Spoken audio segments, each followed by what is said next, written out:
Weekend, David Horowitz and what happened on his trek from the 60s to the 90s on Booknotes. Now a discussion on media coverage and news content. This was part of the annual convention of the American Society of Newspaper Editors that ended yesterday. Representatives from media research groups, local newspapers, and the national media participate in this hour and 10-minute event. Tim McGuire of the Minneapolis Star-Tribune moderates the discussion.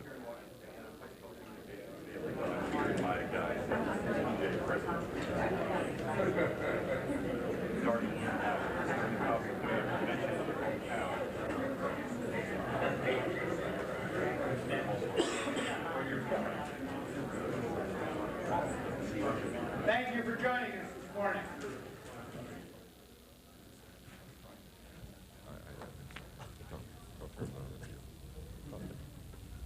This particular session has been a dream of mine for quite some time. I wanted to explore the future of content. Earl Mocker of Fort Lauderdale, Mike Lofton of Chattanooga, and Paula Ellis of Columbia, South Carolina, have done a great job in putting it together. One other person was a part of that team a year ago when we left Washington. That person was the much respected and much celebrated Nancy Woodhull. A year later, Nancy is gone. That's my own personal reminder. The fact that at the beginning of this exercise, someone we respected and liked so much was with us, and now she's not. That's how fragile this life is.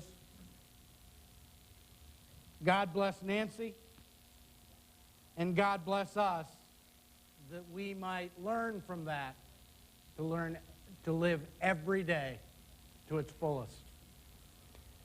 We first wanted to get Charles Ogletree to moderate this panel. He accepted and then canceled. And we started to ask several other folks. And then at one point, Mocker said, "Look, McGuire, you're the one who knows what you want here. You're the one who's been dreaming of this. Why don't you do it?" So here I am, and I did know what I wanted to do. I wanted to get some really great thinkers to talk about what content looks like today and what content's going to look like over the next 10 to 13 years. Content is the key, but content is changing. Content may be a little different than we have imagined it in the past. That's what we're going to try to explore today. I told the group before the conversation that I wanted to stretch people's views of content. I wanted to explore issues that editors need to think about. I've also told the group that while we're talking to an audience of newspaper editors, we don't want to be stuck necessarily in a newspaper paradigm.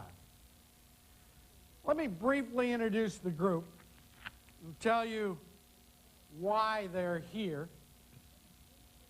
Regina Joseph, over here on your right, is someone that I met a year and a half ago at New Directions for News.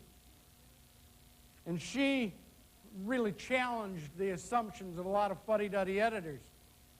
She has been at the forefront of developing CD-ROMs and other ways of communicating with young people. She's now a part of Think New Ideas, a company that uses multiple platforms to develop content and marketing ideas.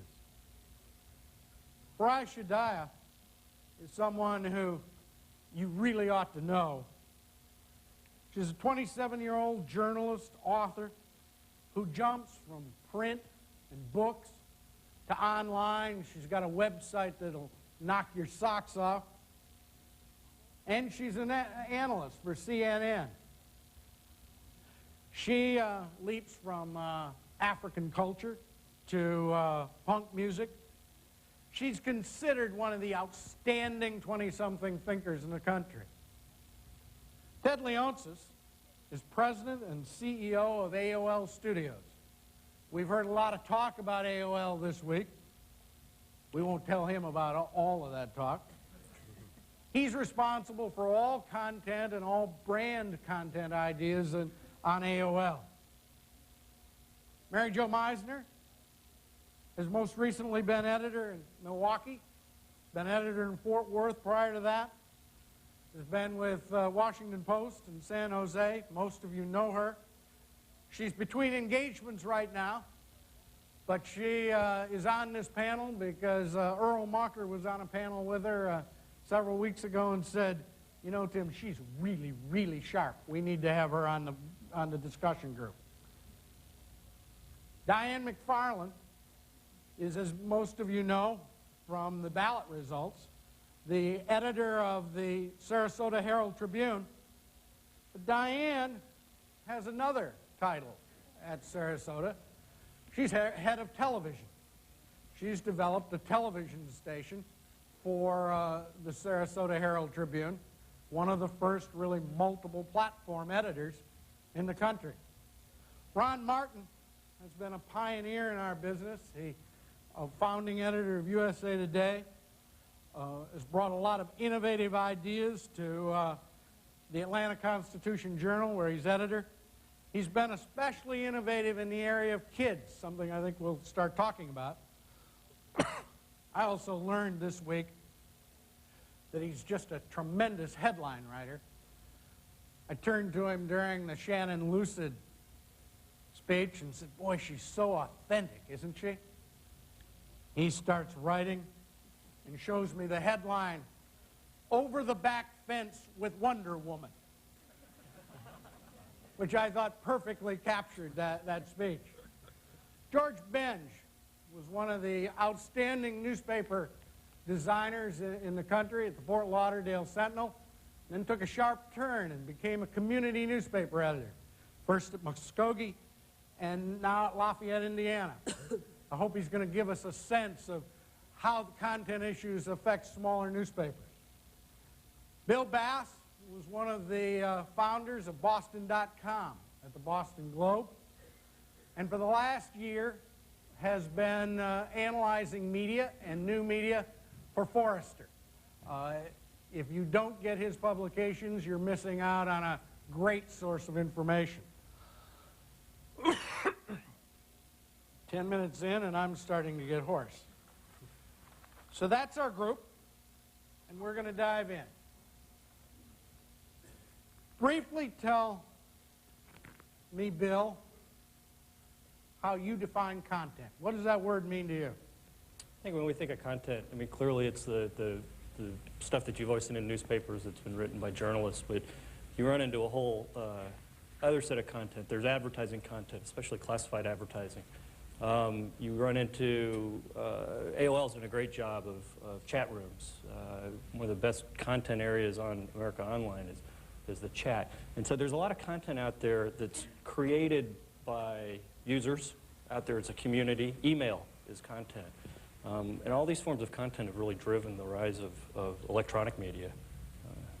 Ron, what does content mean to you? Well, I would agree with what Bill has said here. I think that, but it is a shifting, evolving thing, as you mentioned earlier yourself. And I think part of our challenge in newspapers is to define what part of that content we do best, what's the best for us to focus on, and leave the chat rooms perhaps to some of the others. Mary Jo, we kind of have traditionally talked about content as information, data, stories, analysis. Talk a little bit about our traditional definition of content, and do you see it evolving in any way?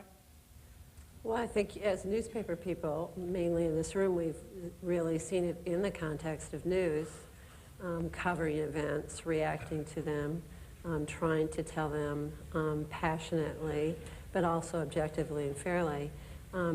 Yeah, what we've been perplexed by in the last couple of years as editors is widening that definition, seeing it in all sorts of different ways. Lots of us always talking about the local news context, That's where it's at for us now. And then now we're starting to see it in terms of getting our readers to write for us. Stories from the very low levels of our community where they're telling us, and they're providing the content for our newspapers, kind of taking us out as the filters and removing that. Pariah, what's content to you? Content is anything which can be read in the sense of a metaphor. You can read something visually, you can read something orally, you can read something in the traditional sense.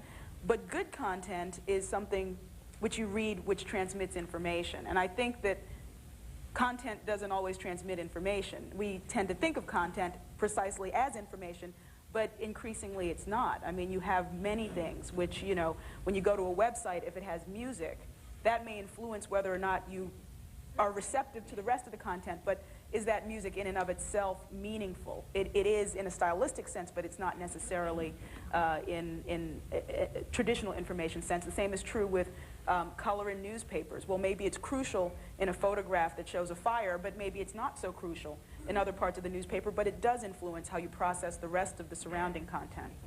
Regina, you were nodding at that. You see a broader definition of content? Yeah, I would absolutely agree with what Pariah is saying. I would add to it that the boundaries of church and state have broken down pretty much altogether, certainly as far as younger audiences are concerned. I mean, for example, if a video game advertiser develops a really interesting site with information about how video games are developed, and they have some game modules on the site, chances are users will go there to play the content, to read the content. They'll be absorbing the news in a way that's very different from the way people sort of normally think about news and content. I mean, to me, content is as much about a visual vocabulary, especially as it applies to younger audiences now, as it does the standard traditional media textual vocabulary. Ted, you're in charge of content for AOL, and obviously you define content pretty broadly. What kinds of things are you looking for, and what directions do you see yourself going? We actually don't use the word content at AOL. We think that that's a word that is limiting, and we're really looking at this as being a new medium where there will be selected big categories, and those categories will have brands that become established for this new generation of consumer. And so when you look at content, it becomes a small piece of this overall package of navigation and context and community and everything that's out there on the web, and also tapping into the voices of millions and millions of people. So I think one of the issues that the industry faces is that we think of things in discrete buckets. There's content, there's chat, there's advertising, and I don't think you're going to break out of the smallness of that and think of how big a new business this really is unless you start thinking of new brands and new businesses. Why brands and businesses? Why is that important? Essentially, you just look historically at all of the industries, and brands win, and media does not disaggregate, it coagulates, and by category there are 2 or 3 big winners in each of those categories. And your industry has proven that.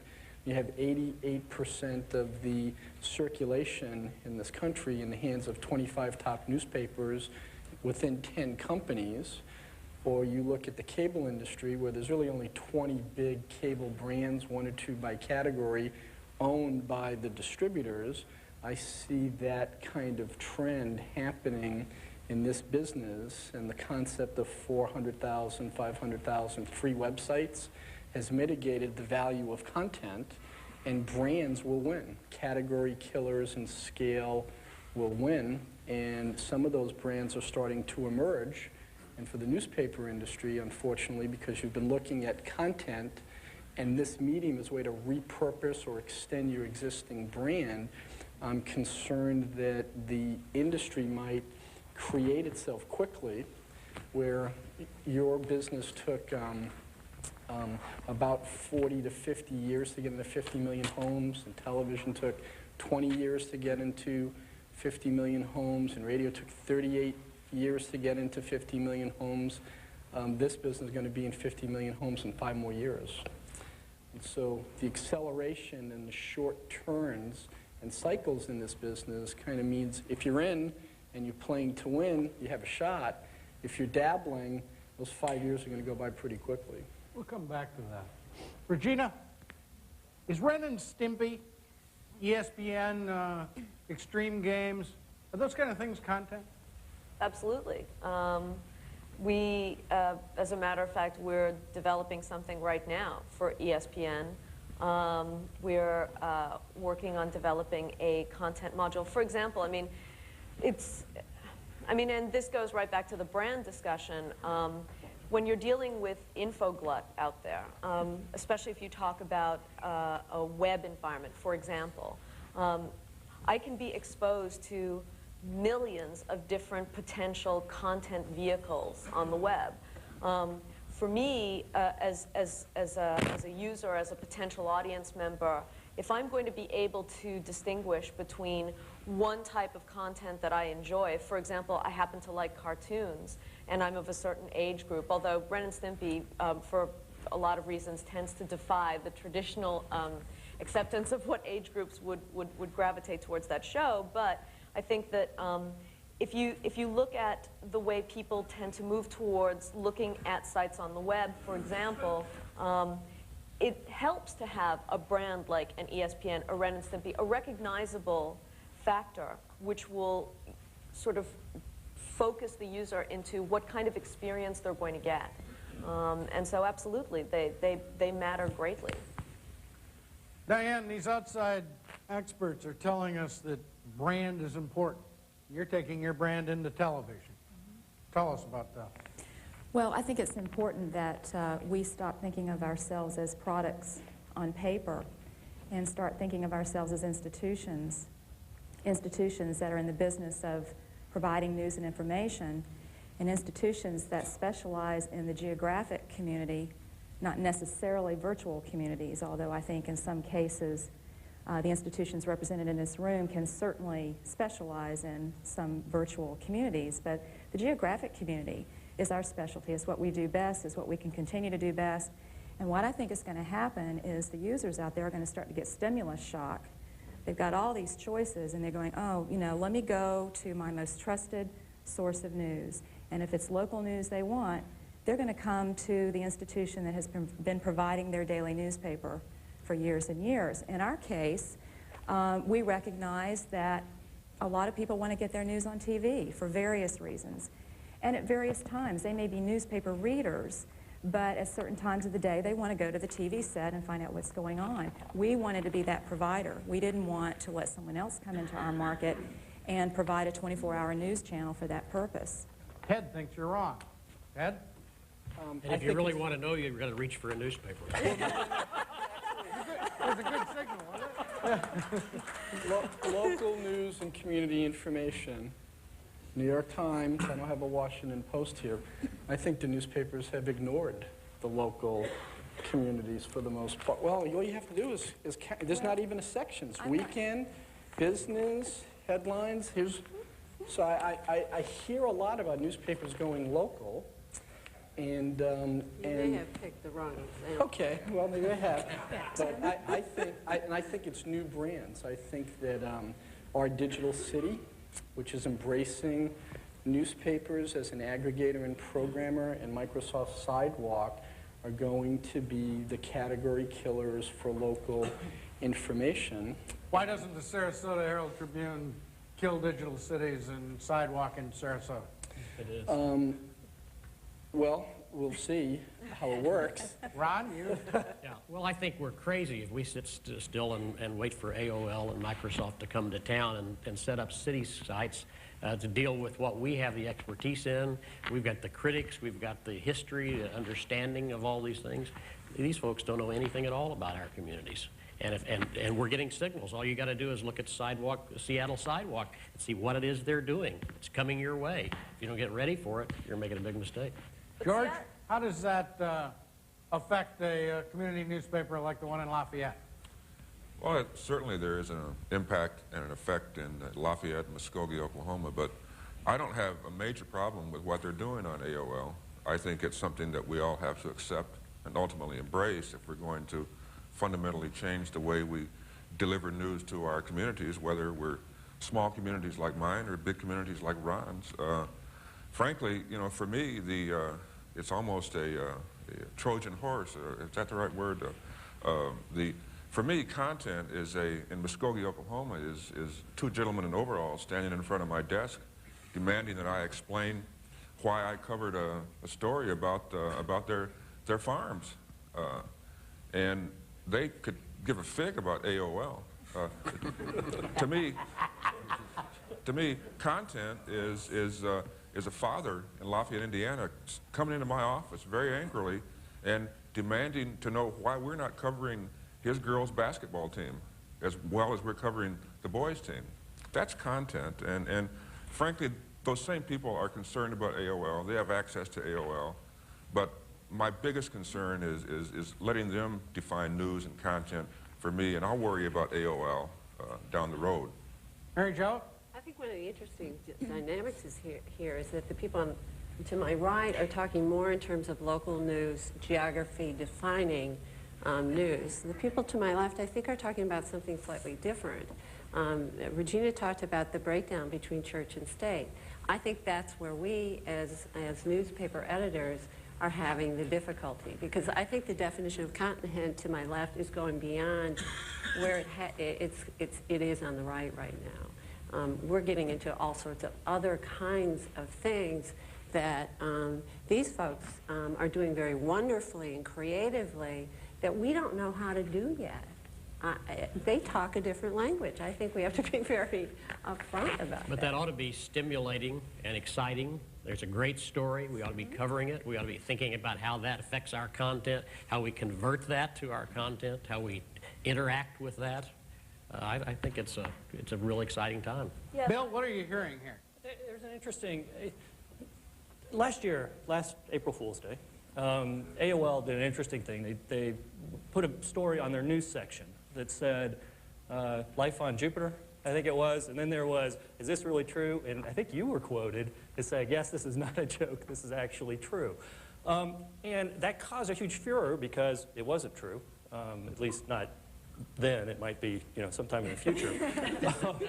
But it was an interesting thing that happened because from the outside looking in, and I'd love to hear what happened on the inside, you had AOL, which had kind of this fun, hip, you know, we're appealing to young people, and we can kind of be Ren and Stimpy and have that same type of attitude transition over to news. And when they tried that, it was a total bust. I mean, people were expecting news.